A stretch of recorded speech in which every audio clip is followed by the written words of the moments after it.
নমস্কাৰ সকলোলৈকে। এই ভিডিঅ'টো হৈছে ২৭ এপ্ৰিলৰ। আমি গোটেইকেইটা দাদা, মই, ভিনদেউ লগতে আমাৰ মৰমৰ মৌমনি আৰু চুম্বাক লৈ এফালে যাবলৈ ওলাইছোঁ। এই যে তাৰিখটো কৈ দিছোঁ তাৰো পিছে এটা কাৰণ আছে। আজি আমাৰ সকলোৰে বাবে এটা বিশেষ দিন আৰু বিশেষ দিনত শুভ কাম কৰাৰ আগত সদায় ভগৱানৰ আশীৰ্বাদ লৈ আগবাঢ়িব লাগে। সেয়েহে আমি পদুমণি থানত শৰাই এখন আগবঢ়াই চাকি ধূপ জ্বলাই আমাৰ শুভ কামটো কৰিবৰ বাবে আগবাঢ়িলোঁ। আইৰ পৰা আশীৰ্বাদ ল'লোঁ যে যি উদ্দেশ্যৰে আমি আগবাঢ়িছোঁ সেয়া যাতে আমাৰ সফল হয়। পুনৰ আমাৰ যাত্ৰা আৰম্ভ কৰি আমি পালোঁগৈ গোগামুখ আৰু গোগামুখত মিঠাই কিনি আমি আকৌ আৰম্ভ কৰিলোঁ আমাৰ যাত্ৰা। ফাইনেলি আমি পালোঁহি কুইনৰ ঘৰত।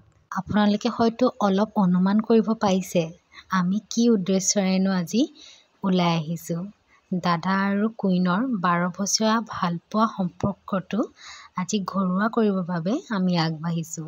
ভালপোৱা সম্পৰ্কটো জীয়াই ৰাখিবৰ বাবে ইজনে সিজনৰ ওপৰত সন্মান আৰু বিশ্বাস কৰাটো বহুত বেছি প্ৰয়োজন। আৰু এয়াই প্ৰমাণ হৈছে দাদা আৰু মোৰ হ'বলগীয়া নতুন বৌ। তেওঁলোকৰ ইজনৰ সিজনৰ প্ৰতি থকা যি ভালপোৱা, যি শ্ৰদ্ধা, যি বিশ্বাস আৰু যি সন্মান, সেইবাবে হয়তো এই ১২ বছৰে তেওঁলোকৰ এই মধুৰ সম্পৰ্কটো এনেকৈ জীয়াই থাকিলে। আৰু আজি তেওঁলোকৰ এই সম্পৰ্কটোৱে এটা নতুন নাম পালে। আপোনালোক সকলোৱে আশীৰ্বাদ কৰিব সিহঁতৰ যাতে আহিবলগীয়া দিনবোৰ সদায় ভাল হয়। ইয়াৰ পিছতে আমি ভাত খালোঁ। হাঁহ মাংস, মুৰ্গী মাংস, মাছ ইমান ধুনীয়াকৈ যে খুৱাইছে।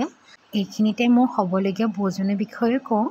তাই যে বিৰাট সহজ সৰল ছোৱালী, একদম ঠাণ্ডা ছোৱালী তাই। এয়া দেখিছেনে মোক উপহাৰ দিছে। আৰু বায়ে তাইৰ মাকক, বৌয়েকক আৰু তাইকো এটা উপহাৰ দিছে। তাৰ পাছতে আমিও যাবলৈ ওলালোঁ। তাইৰ লগতে সিহঁতৰ ঘৰৰ মানুহখিনিও সঁচাই বৰ ভাল। আপোনালোক সকলোৱে আশীৰ্বাদ কৰিব সিহঁতৰ আহিবলগীয়া দিনকেইটা যাতে ভাল হয়।